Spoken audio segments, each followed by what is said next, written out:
la A mayúscula es alveolar, la A minúscula es arterial, ¿sale? Entonces, la ventilación alveolar o espacio alveolar se calcula disminuyendo el espacio muerto al volumen que inhalé, y eso se llama ventilación alveolar. Es importante esto porque las veces, el volumen que llegó por las veces que respiro se llama volumen minuto. Es decir, el volumen que entró por las veces que respiro me da como resultado la ventilación minuto o el volumen minuto. La máxima cantidad de aire que puedo manejar en un minuto con cada respiración, ¿ok? Y yo tengo que saber que aproximadamente en un adulto son entre 5 y 6 litros de volumen minuto, dependiendo, no lo mismo el volumen minuto de Karina que el volumen minuto mío, ¿verdad? Por la complexión. ¿Quién tendrá más volumen minuto, ella o yo? Por supuesto que yo. Entonces, va a variar dependiendo la capacidad pulmonar de cada persona. Y esto me lleva a saber que el espacio muerto es toda esta tubería que se perdió que no participa en el intercambio gaseoso.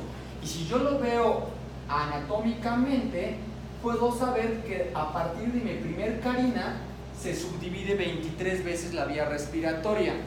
Y de la 1 a la 16 solamente es vía aérea de conducción, es decir, espacio muerto anatómico. Y a partir de la generación 17, es decir, no tengo que llegar hasta mis alvéolos distales, hasta la parte distal de mi pulmón para empezar a hacer intercambio gaseoso.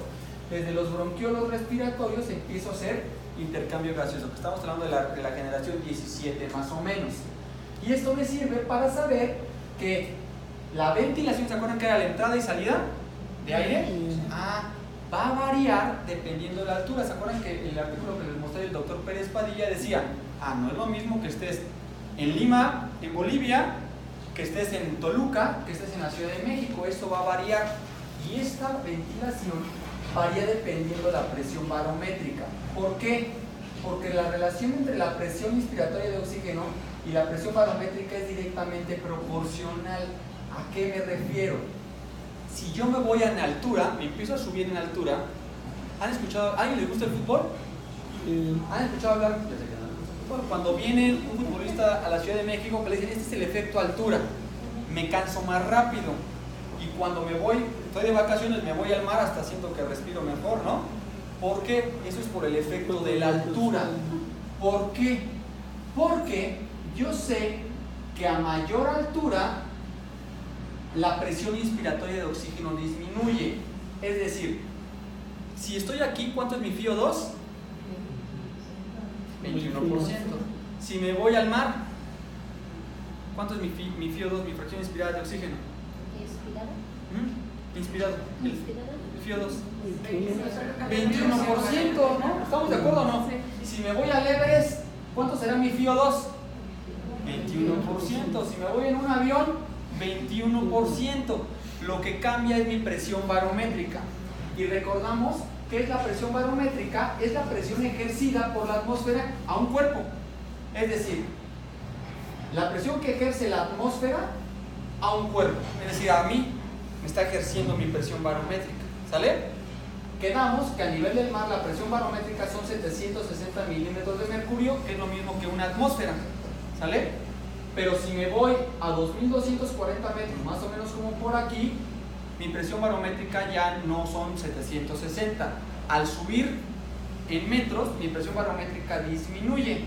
A nivel de la Ciudad de México son 583 milímetros de mercurio. Entonces, ¿qué cambió? ¿El FiO2? No. La presión barométrica. Pero la presión barométrica, me regreso a una, quedamos que es directamente proporcional a la presión inspiratoria de oxígeno. Es directamente proporcional. No FiO2, es PiO2. PiO2. A mayor presión barométrica, mayor presión inspiratoria de oxígeno. ¿Estamos de acuerdo? A menor presión barométrica, que estoy subiendo en metros, mi presión inspiratoria de oxígeno, ¿qué va a pasar? Disminuye. ¿Cierto o no? No cambió el FiO2, cambió la PiO2. Y entonces, eso me sirve para saber que a nivel del mar tengo una presión inspiratoria de 150 milímetros de mercurio, más o menos. Y a nivel de la Ciudad de México, tengo una presión inspiratoria de oxígeno de 110. ¿Ya vieron cómo disminuí de presión barométrica y disminuyó mi presión de oxígeno? Solamente porque voy subiendo. Alan me contaba que regresó de viaje y le dio el mal de montaña. ¿Cuál es el mal de montaña? Subo en altura, me empiezo a marear, empieza a faltarme el aire. ¿Por qué? ¿Han escuchado el mal de montaña? El que sube se cansa, el que se cansa se sienta, el que se sienta se duerme y el que se duerme. Por eso los alpinistas que suben al Everest no pueden subir en un solo día, ¿verdad?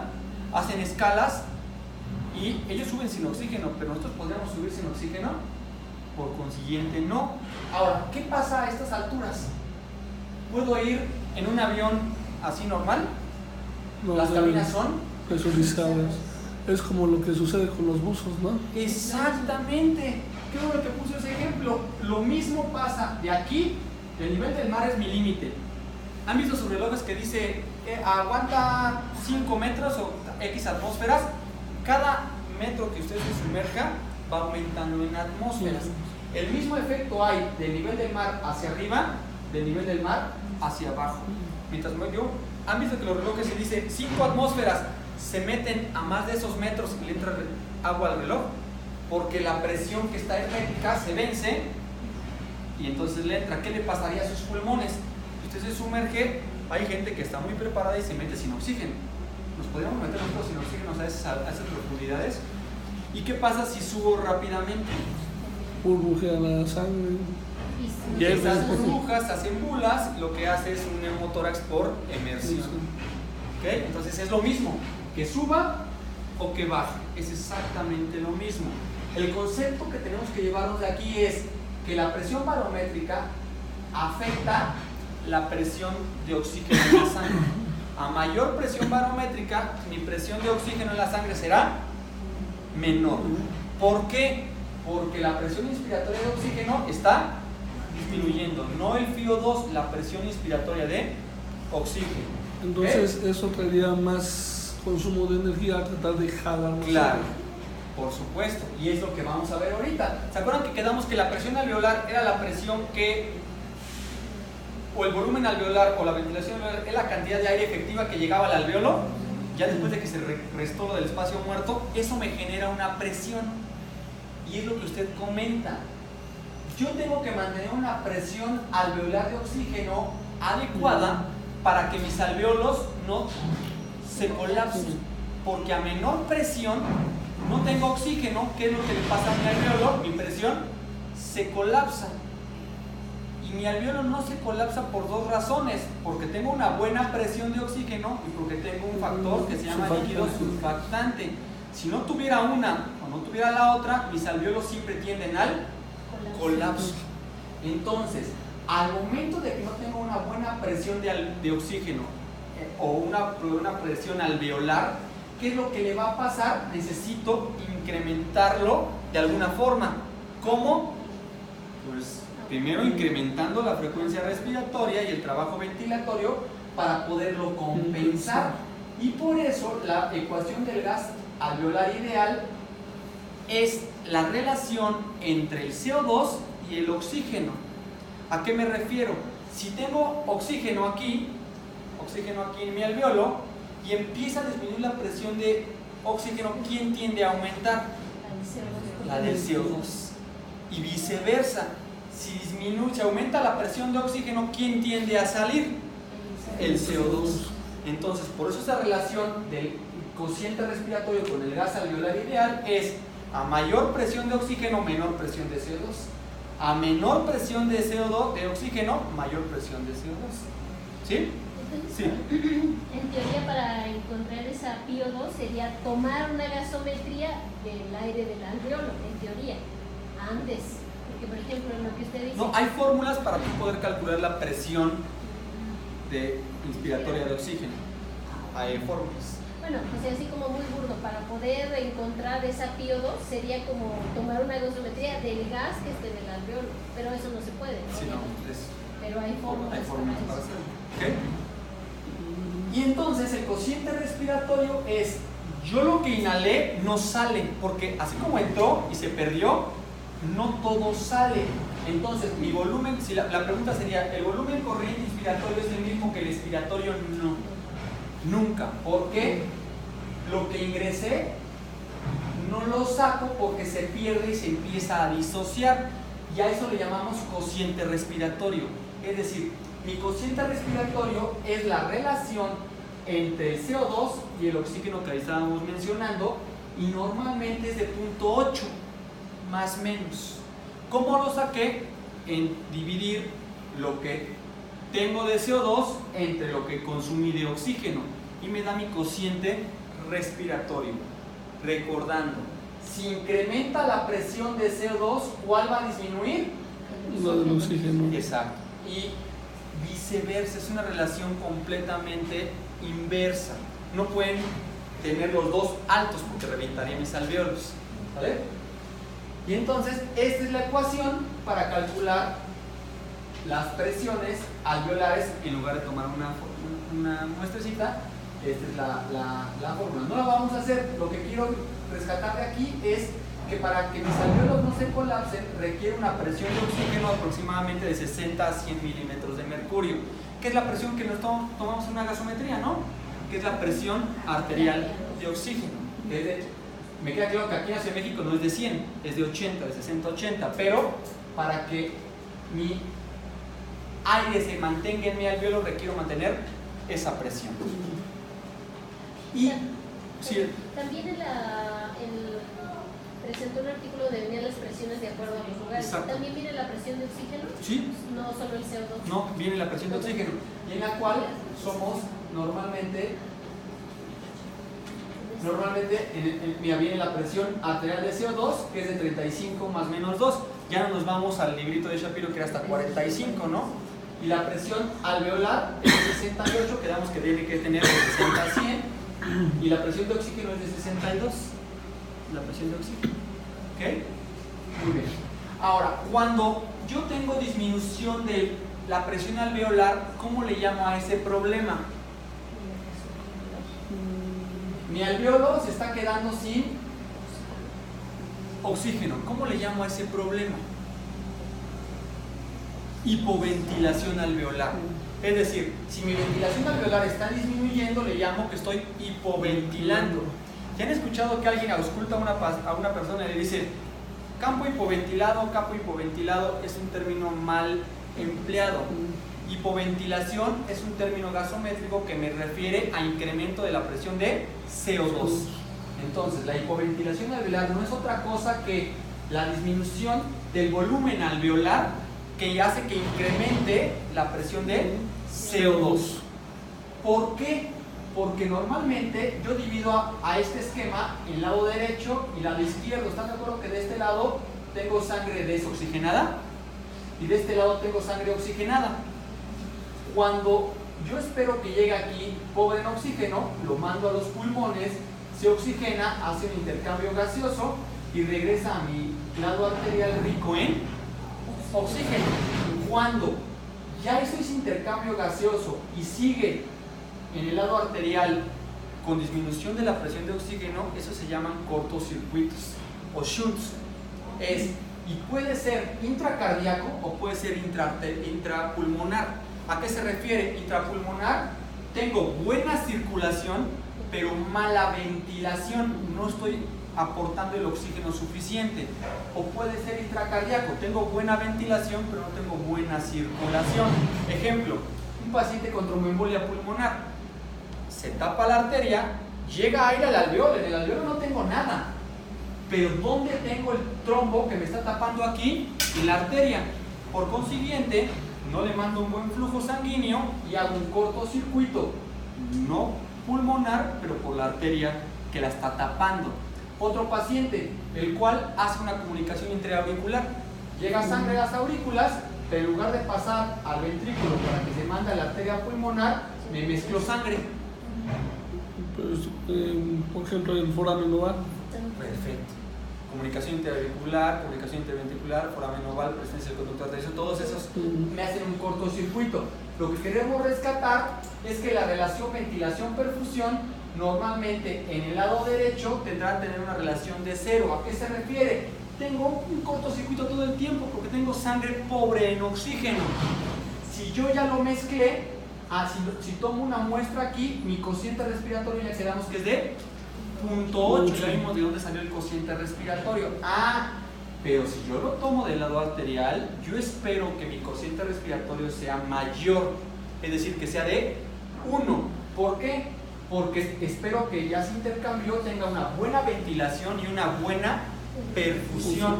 Si tengo una relación BQ menor de 1 del lado arterial, me habla de un cortocircuito o un shunt. ¿Ok? ¿No hay duda en la hipoventilación? Okay. Y esto no lo dije yo, lo dijo West, en el cual eran las zonas de West. La zona 1, que tiene mayor ventilación, menor perfusión. La zona 3, que tiene mayor perfusión, menos ventilación. Y la zona 2, que es donde yo lo mediría, que tiene una misma relación BQ. Es decir, tiene una relación BQ de 1. Pero tengo un espacio que se llama receso costodiafragmático. ¿Han visto los inspirómetros? Ok, ¿qué le pides a un paciente que haga con el inspirómetro? Lo que haga es que inspire, no que sople y venga con 3 pelotitas. Lo que intentas hacer es que estas pelotitas no es que las levante rápido, sino que las tenga en el mismo nivel. ¿Para qué? Para favorecer que la zona del receso costodiafragmático, que son zonas mal ventiladas pero bien perfundidas, se conviertan en esta zona. ¿Han visto que ustedes pueden inspirar así de repente suspiran? Sí. Ese suspiro están haciendo que las zonas basales, que están bien perfundidas pero mal ventiladas, se conviertan en zona 2 de West. Ese es el proceso del receso costodiafragmático. ¿Okay? Y entonces aterrizamos en lo que es la difusión. Ya quedamos, primer punto, ventilación. Ya entró el aire, ¿cierto? Y dijimos, no hemos hablado todavía de intercambio gaseoso, solamente estamos hablando de entró el aire y todavía no se difunde hacia la membrana alveolo capilar. Ahora, el proceso de ese aire que llegó efectivamente a mi alveolo, ahora tiene que pasar a mi arteria. Y ese proceso de intercambio se llama difusión. Y se va a dar por gradientes de presión o de concentración. Va a ser el paso de moléculas de una zona de alta concentración a una de menor concentración. Si en mi alveolo tengo más oxígeno, ¿a dónde difundirá? A la arteria. Y si en la arteria tengo más CO2, ¿a dónde difundirá? A mi alveolo para que lo pueda expulsar. A ese proceso de difusión le llamamos hematosis pulmonar, ¿cierto? Y para hacerlo tengo que tener 3 criterios. Yo no puedo hacer difusión si no tengo estas 3 determinantes, podríamos llamarlo así. 1, una superficie íntegra. Es decir, que el parénquima pulmonar de intercambio, el parénquima alveolar, esté íntegro. Un paciente, como usted mencionaba, de POC, ¿tendrá un parénquima íntegro? No. Al no tener un parénquima íntegro no puedo hacer difusión. Mi intercambio gaseoso disminuye. Primer determinante. Segunda determinante, el grosor de la membrana alveolo capilar. Si tengo un paciente con fibrosis, la membrana alveolo capilar se engrosó. La membrana alveolo capilar solamente mide de 0.2 a 0.5 micras. Tengo un incremento de la membrana del grosor, le costará más trabajo hacer el intercambio gaseoso. Y la tercera, ninguna cosa que me obstruya ese intercambio gaseoso. Llamémosle que tengo secreciones en esa membrana alveolo capilar. ¿Podrá hacer intercambio gaseoso? Sí, pero le cuesta más trabajo. Tengo un trombo, ¿podrá hacer intercambio gaseoso? Le cuesta más trabajo. Tengo ahora un SIGA, tengo membrana hialina aquí, ¿podrá hacer intercambio gaseoso? No. Para que haga difusión requiero esas 3 determinantes: membrana íntegra, que no se engrose y que no haya nada entre la membrana alveolo capilar, para que pueda hacer un intercambio gaseoso. Y la diferencia que debe de haber para que pase aire y CO2, o no aire, oxígeno y CO2 de la membrana alveolo capilar al del alveolo capilar se llama gradiente alveolo arterial. Y ese gradiente normalmente debe de existir para que no quedamos que la difusión es por gradiente de presión. Si no existe ese gradiente, si ese gradiente se disminuye, ¿qué le pasará a la difusión? ¿Aumenta o disminuye? El gradiente se cayó, se hizo muy pequeñito. Disminuyó porque entonces disminuyó La Es como en superficie, el ¿no? metro. En el metro se abren las puertas del metro y en la hora pico, una estación del metro, ahí hora pico, Pino Suárez. Pino Suárez. En Pino Suárez a las 7 de la mañana se abren las puertas del metro y la misma gente, aunque diga ahí, permita salir antes de entrar, Lo meten. la misma gente que quiere salir quiere entrar. ¿Cómo será el gradiente de gente? El flujo de gente, muy bajo. Si este gradiente alveolo arterial disminuye, ¿cómo será el flujo de oxígeno y CO2? Muy malo. Ah, pero ¿qué pasa si ese gradiente aumenta? ¿Qué le pasa? Es lo mismo, se comporta como hipoxémico, pero ahora le cuesta mucho trabajo traspasar la membrana alveolo-capilar. Entonces, ¿ven cómo es tan malo uno como otro? Pero siempre tiene que haber un gradiente para favorecer el intercambio de gases. ¿Sale? ¿Qué me incrementa este gradiente? Y a esto le llamamos mecanismos de hipoxemia.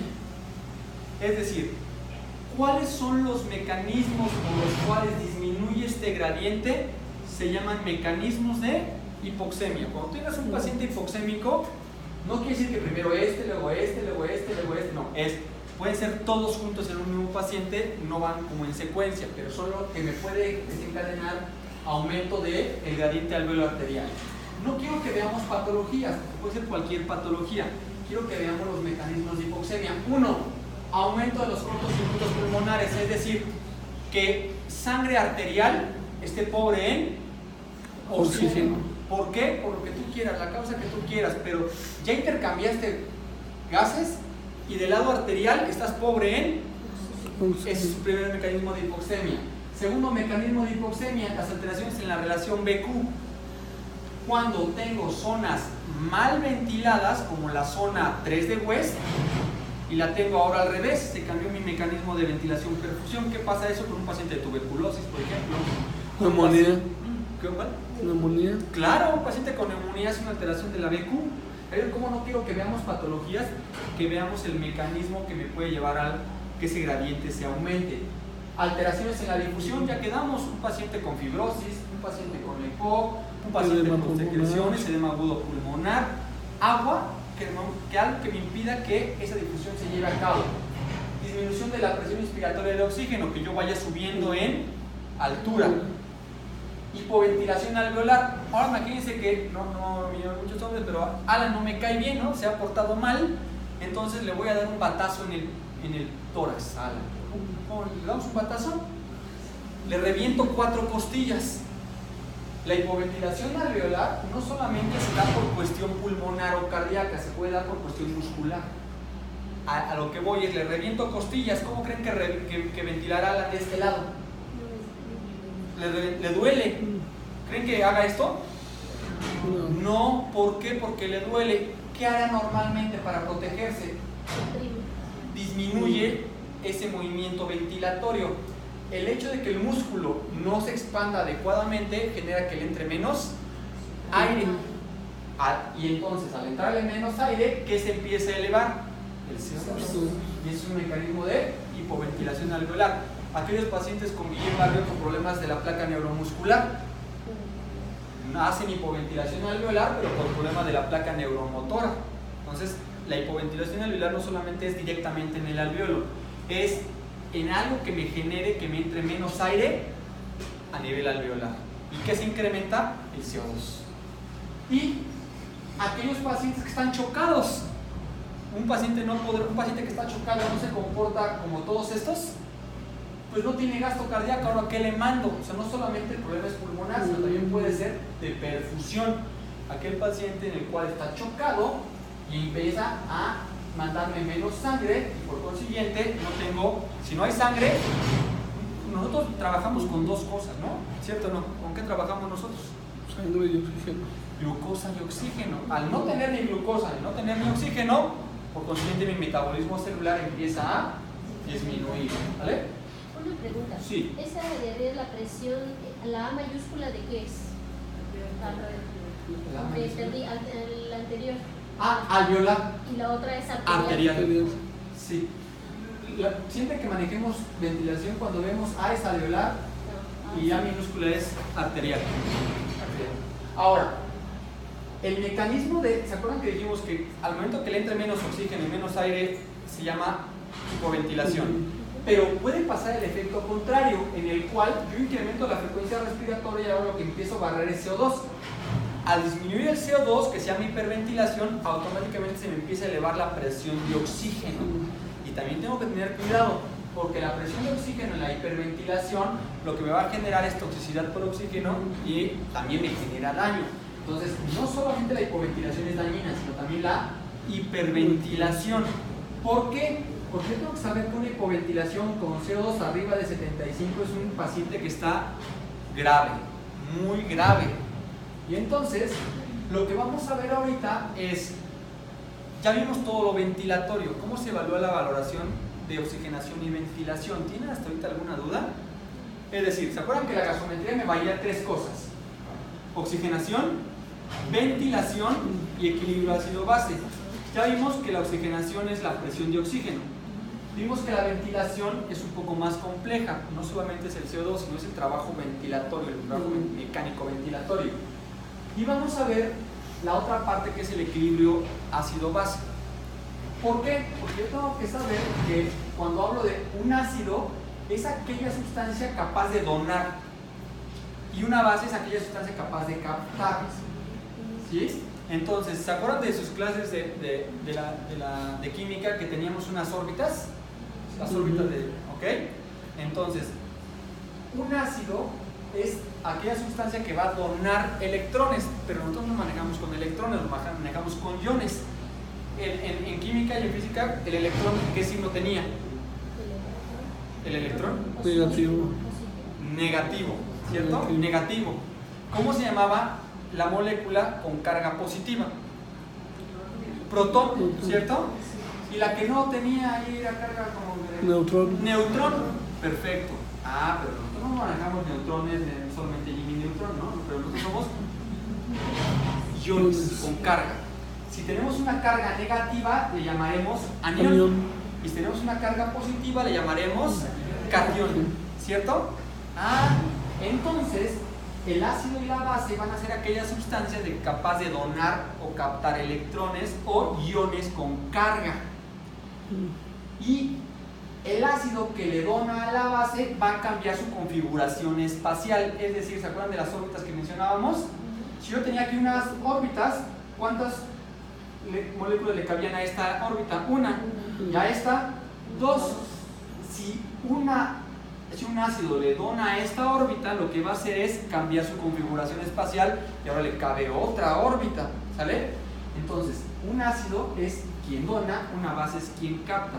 Pero ¿quién se basa todo esto? En el hidrogenión. Ahorita lo van a ver con Alan. Pero el hidrogenión son los radicales libres. ¿Qué pasa si yo agarro una manzana ahorita aquí, la muerdo y la dejo acá? Se oxida. ¿Por qué se oxida? Por el oxígeno que hay en Por el ambiente. oxígeno, por los radicales libres. No hay crema antirradicales, ¿no? ¿Cierto o no? Y son carísimas las cremas antirradicales. Ah, quiere decir que yo hoy llegué más joven de cómo me voy a ir. ¿Cierto o no? A las 9 de la mañana yo era más joven que a las 10 y 20 de la mañana, porque me estoy oxidando todo el tiempo. Y esa oxidación no es otra cosa que un equilibrio ácido-base. Y entonces sabemos que para que mi organismo sobreviva me requiere una homeostasis y requiere una concentración de radicales libres en el cuerpo. Quedamos que esto me oxida, me desgasta, pero yo tengo que mantener una homeostasis. Pero tampoco, si no tengo esto, todo el tiempo requiero para que yo funcione estar oxidándome. Me comí un dulce, tengo que oxidarlo para que lo digiera, ¿cierto o no? Me comí una arrachera, tengo que degradarla. ¿Cómo la degrado? Oxidándola. Si no lo oxido, también es malo, pero tengo que mantener un equilibrio, una homeostasis. Y entonces le voy a